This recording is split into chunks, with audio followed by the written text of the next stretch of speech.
guys, it's Maddie, Mara, and Mookie here. So someone asked me a question, if I would think that a C&C cage or a handmade cage would be better for them. It all really depends on your personal preference, and I'll put that person's name either in the description box or in a caption.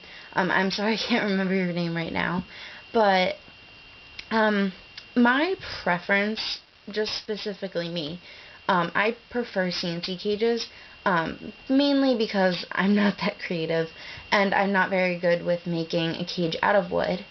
So I said I would make a video response, and I hope you enjoy this and I hope you get to watch it. So I hope you get to see this. So basically, if you want to make your own wooden cage, you're going to need walls like this, but they're going to need higher up.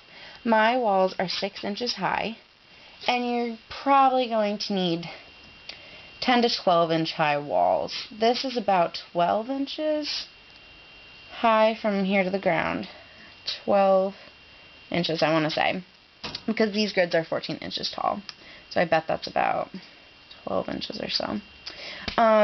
So I would recommend you needing high walls so they can't get over it, and you would need a solid wood base. Now with the base, obviously if you're not having a litter-trained rabbit in your cage, if they pee on it, they're going to ruin your cage, just like my girls like to ruin my ramp. They just pee all over it, and it soaks through, and it smells bad, and it's horrible. So basically what you have to do is you're going to need a nice thick shower curtain. You're going to want to buy like a $10 shower curtain from like Target or something. Don't get one from like the dollar store like I did. Those shred. You want one that's not going to rip if they walk on it, especially if you use bedding. So get a super thick shower curtain and like tuck it underneath the bottom of the cage and like staple it into the wood. I think that's how that would work. Make sure the staples don't go through though, because obviously you don't want your pigs getting snagged on staples. But if you can have that ability and access to machinery where you can cut and make a cage, feel free. If you have the time for that and ability to do that, and you find that it'd be easier than finding coroplast, like I have a hard time finding coroplast that isn't expensive. So if you feel like that's a lot easier for you, and it's definitely probably easier to find stuff like that, go ahead. I highly would recommend that. Skinny Pig 1 has a really good rabbit cage, so if you're building it for a rabbit, I'm going to put her name in the description box, or I'm going to put a caption up for her too. Check out her channel, and she has a really good rabbit cage for her bunny, Seymour. He's very cute. Definitely check out her channel. I've learned a lot from her. I hope the girls don't fight. Mookie hit maturity, or puberty, basically. And they've been fighting a lot, so yeah, Mara's a little territorial over food. Girlies, hello. Don't fight.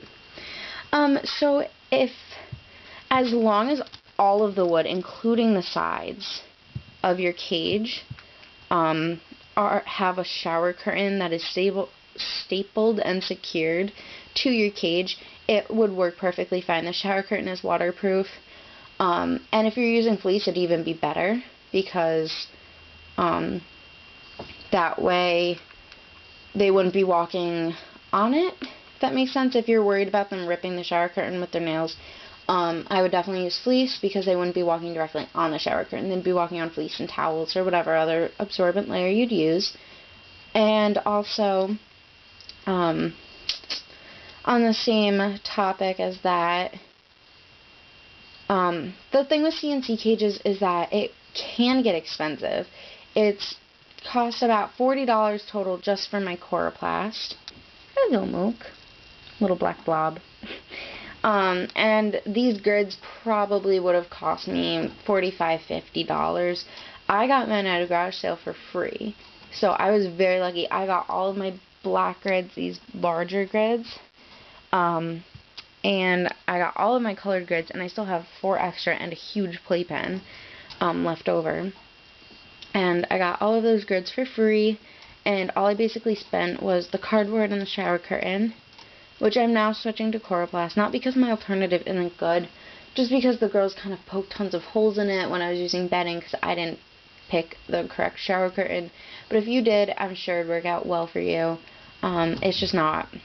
It's really dirty, and I now have found Coroplast, so I'm going to try that out.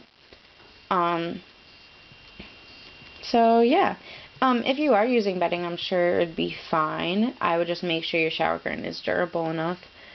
So I hope that helps. If you guys have any questions or video suggestions, I'd be more than glad to do them. I love making video responses, and I hope I help you. I forgot your name, I'm so sorry, but I hope I helped you if you know who you are. On just, if it's easier for you to get wood and make the cage and you're creative enough and good at measuring and have the machinery to cut and like staple together wood, knock yourself out. I just didn't, and I'm not very good at construction building, really. So Coroplast cutting and scoring is basically my max. So if that helped you out, please let me know. If you have any other questions or comments or concerns, also let me know. I would love to answer your questions. So yeah. So thank you guys for watching. Another real quick thing is that you can use a wood base like Skinny Pigs did, and then use the cubes, or the cubes, yeah, storage cubes, like this, and just have a wooden base. Especially if you do have a rabbit that's potty trained, that would be fine. But if you have guinea pigs, obviously my pigs are not potty trained, even though they have been, you guys can't even see that, pooping and peeing in the litter box. But yeah, so these larger grids that I have here work really, really well as lids. So if you guys have a question about how I made this lid for my cage to keep my dog out, just let me know and I'll make a video on that for you too. But these larger grids are fine, but I think these are 15 or 16 inches instead of the standard 14 by 14.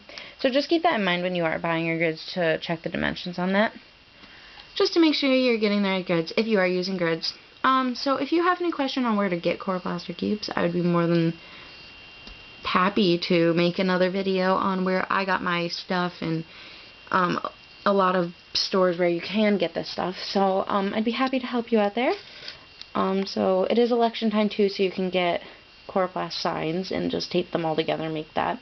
So I know this video is a little bit long, but I hope it helped you out. I tried to explain it as best I could, but again, I'm not very creative with building. So thank you guys for watching again. I love your comments, so keep making them, and I'll be more than happy to oblige. So thank you guys for watching. Bye!